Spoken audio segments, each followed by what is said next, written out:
हर वर्ष की तरह इस वर्ष भी हमारी यात्रा में सबसे बड़ी थीम यही है कि जितने भी हमारे कलाकार और जितने भी इसमें जो प्रस्तुति देंगे वो पूरे छत्तीसगढ़ से ही रहेंगे, बाहर का कोई नहीं।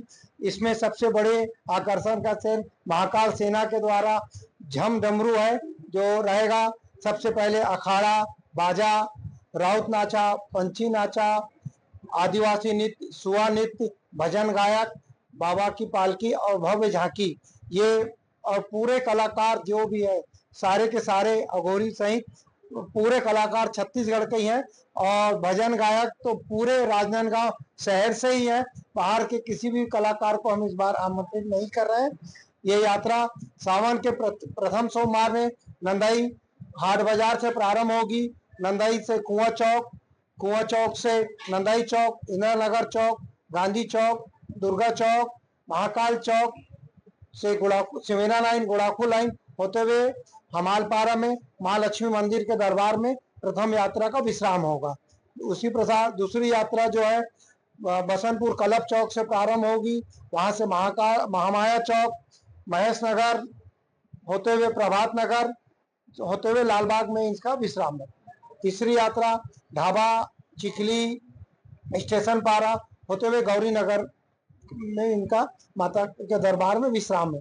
चौथी यात्रा नगर की माता शीतला माता मंदिर से प्रारंभ होगी, जो शीतला माता मंदिर फुहारा चौक, महाकाल चौक, सिमेना लाइन, आजाद चौक, भारत माता चौक, महेश पथ होते हुए गंज चौक से लोहारपारा से कालीमाई मंदिर बस स्टैंड में माता के मंदिर में विश्राम होगा।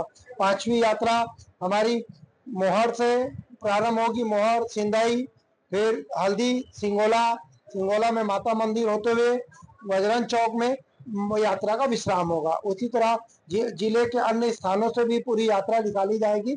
ये रूट है। जय श्री महाकाल। हमारे सदस्यगण, हमारे बहुत ही आदरणीय भैया आदरणीय नीरू शर्मा के पर्यटन मंडल के अध्यक्ष आयोजक आदरणीय पवन नागर जी, हम सब के लिए बड़े ही प्रसन्नता का विषय है। इस संस्कार महानगरी में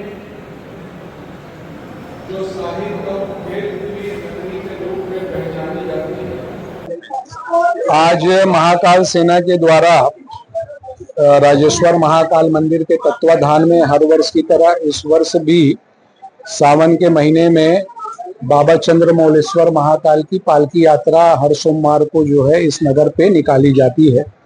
और उसी की तैयारियों की आज बैठक हमने रखी थी।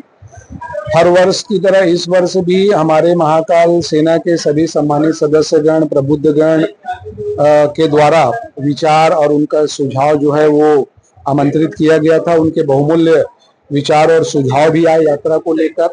लगातार यह 5वां वर्ष है यात्रा का और नगर की यह यात्रा जो है हर वर्ष की तरह भव्यता की ओर बढ़ रही है।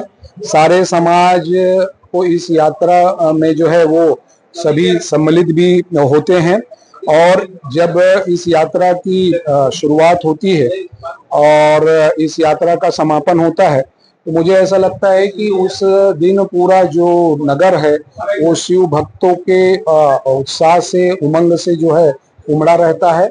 मैं सभी हमारे सनातनी शिव भक्त को भी जो है अपील करना चाहता हूं कि 10 जुलाई से सावन की शुरुआत हो रही है, सावन महीने की, और पहला सोमवार जो है वो 14 तारीख को है। नंदाई के हाट बाजार से यह यात्रा जो है वो प्रारंभ होगी और उसी तरीके से बाकी सोमवार को अलग अलग स्थान से जो है वो यह यात्रा निकाली जाएगी। कुल 12 इस बार जो है यात्रा निकलेगी, जिसमें नगर के विभिन्न जगहों से भी इस यात्रा को निकालना है। डोंगरगांव, खैरागढ़, डोंगरगढ़ के अलावा अन्य जगहों से भी जो है इस यात्रा को, बोदेला में भी जो है ये यात्रा निकलती है। ऐसा करके 12 जो यात्रा जो है इस बार निकलेगी। 2 जगह का भी और विषय आया है तो बातचीत करके उनसे तैयारियों के विषय पर जो है वो चर्चा की जाएगी। आज जो बैठक हुई है वो वास्तव में एक ऐसे मतलब यात्रा की तैयारियों को लेकर हमने सारे लोगों को सुझाव के रूप में आमंत्रित किया था और ये यात्रा जो है पूरी भव्यता के साथ इस नगर में निकलेगी और हमेशा से जो महाकाल सेना है इसको नगर की यात्रा के रूप में ही जो है वो निकालती है। संस्कारधानी नगरी है, सारे लोग इसमें समाहित होते हैं। मैं पुनः सारे शिव भक्तों से, सनातियों से, सभी नगर वासियों से, जिले वासियों से अपील करता हूं कि आने वाले समय में जब सावन मास के इस महीने में हमारी जो पालकी यात्रा निकलेगी उसमें अधिक से अधिक संख्या में शामिल हो। जय श्री महाकाल।